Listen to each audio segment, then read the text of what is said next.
Fala turma, Cristiano Carvalho aqui. Ossa! Quem é a personalidade do jiu-jitsu masculino, no caso do vídeo de hoje, que vai ser mais lembrado ao longo da história? Quem será a figura mais relevante ao longo da história do jiu-jitsu brasileiro, que vai ser lembrado não só a nível nacional, mas a nível mundial, inclusive com registro na Biblioteca Nacional aqui no Brasil? Para quem entende esse cenário do jiu-jitsu esportivo, a gente precisa começar separando esses dois cenários. O cenário do jiu-jitsu esportivo, os primeiros brasileiros da CBJJ, os primeiros pan-americanos da CBJJ, porque a IBJJF ainda não existia, e depois sim, os primeiros mundiais.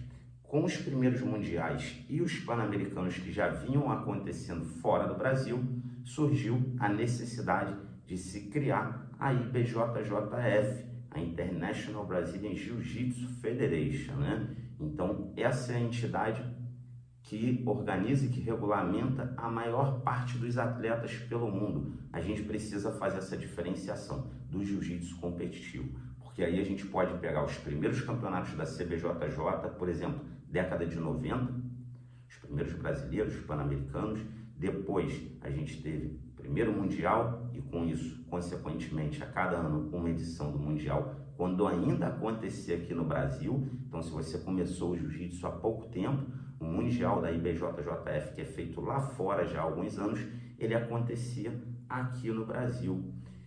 Então, a gente pode fazer essa diferenciação. A gente poderia ver os maiores nomes do jiu-jitsu na década de 90, os maiores nomes do jiu-jitsu na década entre 2000 e 2010, né? Ou seja, já virando o século aí, século 21, e também de 2010 a 2020, a gente poderia até separar, ou ver quem seria a figura mais relevante nessas 3 décadas. Mas a gente precisa lembrar que para essa visão assim a nível mundial, a gente precisa incluir também pessoas que não treinam jiu-jitsu, que não têm a proximidade no jiu-jitsu, vínculo, que não conhecem as regras do jiu-jitsu e que nem se liga muito no jiu-jitsu esportivo, não é mesmo? Porque quando essa pergunta girar pelo mundo afora aí, quem foi a figura mais relevante do jiu-jitsu? E vocês vão entender por que eu estou focando no masculino, tá, galera? Depois eu vou explicar com calma. Depois a gente pode até fazer um vídeo sobre o jiu-jitsu feminino. Mas nesse caso eu quero puxar para o masculino, porque isso tudo vai estar contado ao longo da história do jiu-jitsu brasileiro. Então, nós poderíamos focar no jiu-jitsu competitivo. E então, sim, nós poderíamos ter grandes nomes, desde os pesos mais leves e os primeiros campeões mundiais do peso galo, né, como Robson Moura, dentre outros atletas, e as categorias iam subindo. Então, nós tivemos os primeiros campeões mundiais na década de 90, né? Depois, entre 2000 e 2010, outros campeões, outro cenário, aquele cenário vai se reformulando, e entre 2010 e 2020, outros campeões, outras figuras relevantes. E como eu falei, a gente poderia pegar desde o peso galo até mesmo aos campeões absolutos. Então, nesse cenário esportivo, quem que vocês acham que será a figura mais lembrada ao longo da história? Roger Gracie, por ter sido campeão absoluto várias vezes e ter marcado o nome dele na história do jiu-jitsu? O Bochecha, Bruno Malfacine, que mesmo sendo peso muito levinho, já é Hall da Fama, assim como Robson Moura, que veio da década de 90. Então a gente precisa fazer essa diferenciação. E aí eu vou dizer quem que eu acho que, pelo menos até agora, está sendo lembrado como um dos maiores campeões do jiu-jitsu esportivo competitivo, inclusive na história da IBJJF. Até agora, para mim, Roger Gracie. Embora tenhamos atletas, como eu falei, fenomenais, com mais de 10 títulos mundiais, inclusive aí o Bochecha, cara, que eu acho que em relação a títulos de mundiais ele já bateu o Roger Gracie, mas o Roger Gracie é aquela figura icônica, né, que inclusive para mim sempre me chamou muito a atenção pela diplomacia que ele apresenta, a educação que o cara apresenta, né, um autocontrole, porque você vê ele lutando, o Roger Gracie nunca parece estar apavorado. Nas piores situações, inclusive quando ele tomou aquele calor do Bochecha no primeiro evento que eles fizeram de luta casada, cara, o Bochecha deu-lhe um calor no Roger, né? Botou o braço do Roger esticadão, enfim, quase pegou o Roger. Depois veio aquele campeonato entre a luta casada ali do Roger Gracie com o Bochecha, que já foi a segunda edição no campeonato da própria família Gracie, e tivemos aquela luta incrível em que o Roger pegou o Bochecha. A luta durou aproximadamente entre 18 e 20 minutos, mas eles ficaram trocando em pé um tempão, praticamente até o 16º, 17º minuto. E naquele momento foi quando o Roger puxou para a guarda fechada, o Bochecha caiu com o joelhinho ali ainda em pé, uma basezinha em pé, tentando bloquear a guarda fechada do Roger, mas o Roger com as pernas largas conseguiu fechar a guarda ali e tirou a base do Bochecha. Forçou ali uma raspada, o Bochecha teve que defender, se posicionar de uma forma que o Roger girou para as costas, passou para as costas e pegou na golinha, meu irmão. Então, como é que a gente faz agora? Ou seja, o Roger, antes dele se aposentar, ele pegou o Bochecha e finalizou depois do Bochecha ter feito toda essa trajetória. Então, claro, o que importa para mim também é o que vocês acham. Pô. A minha opinião é essa. Eu acredito que um dos maiores nomes até agora do jiu-jitsu esportivo é o Roger Gracie. E vocês, o que vocês acham? Bochecha, né? Bruno Malfacine, Robson Moura, dentre vários outros atletas importantes da nossa história. Agora, aqui a gente precisa botar um ponto, não um ponto final, mas um ponto de divisão, tá? Então agora a gente vai jiu-jitsu esportivo para cá, que foi o que a gente falou, e jiu-jitsu a nível mundial, jiu-jitsu numa linguagem, numa visão até mais popular, daquelas pessoas que não treinam jiu-jitsu, que não conhecem o jiu-jitsu. E aí você chega nos Estados Unidos, você chega no Japão, você chega na Austrália, e quando alguém fala do jiu-jitsu brasileiro, a maioria das pessoas vão lembrar de quem? Quem será a figura mais relevante na história do jiu-jitsu brasileiro a nível mundial, saindo um pouco desse âmbito competitivo? Quem que vocês acham que vai ser? Comenta aí embaixo. Então agora, antes de falar quem eu acho que vai ser, e que não só eu acho, mas isso parece estar bem embasado pela própria história do jiu-jitsu, eu vou contar uma coisa para vocês. Eu fiz uma pós-graduação em jiu-jitsu e é a primeira pós-graduação de jiu-jitsu no Brasil e no mundo. Então, a turma pioneira, eu tive a oportunidade de estudar nessa primeira turma e nós já nos formamos, já acabamos essa pós-graduação. Então, posso dizer aqui com muito orgulho que eu sou pós-graduado em jiu-jitsu, inclusive formado na primeira turma, na turma 01 no Brasil e no mundo, a turma pioneira. Claro, nós tivemos vários professores importantes desse cenário, né? Mestre Bering, Barbosinha, dentre outros professores.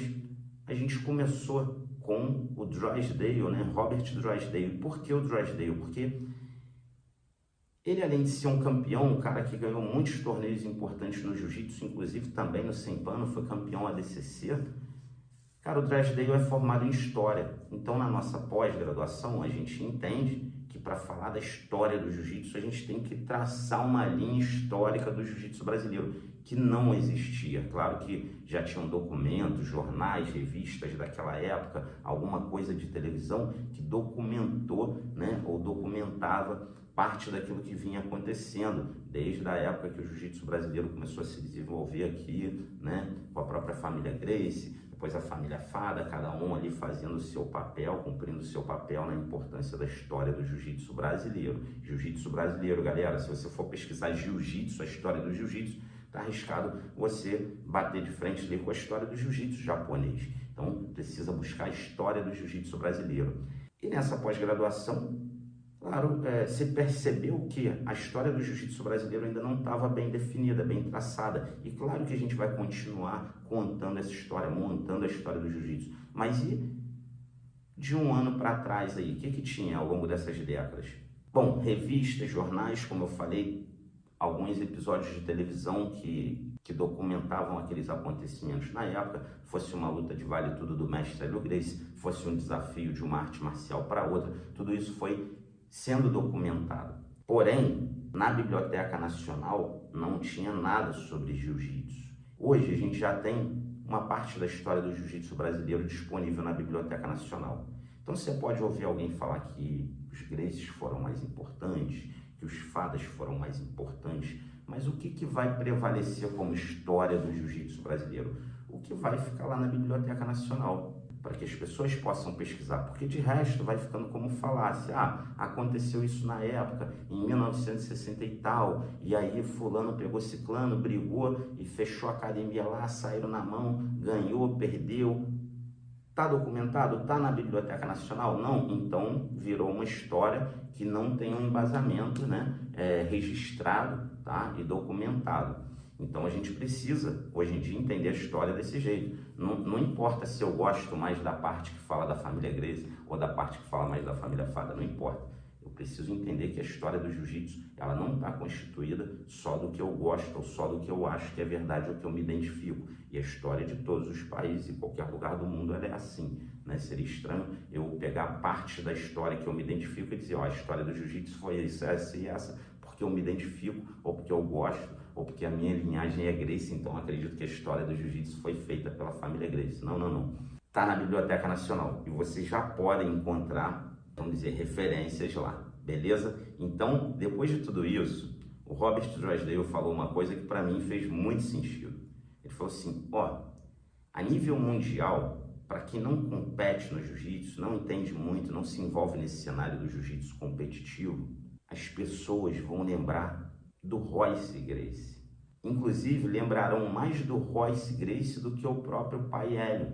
Porque por mais que as pessoas possam olhar para o Royce, para o Rickson e relembrar rápido da figura do Hélio, ter a figura do Hélio como maior referência, no UFC, que foi quando o jiu-jitsu explodiu para o mundo, quem lutou foi o Royce.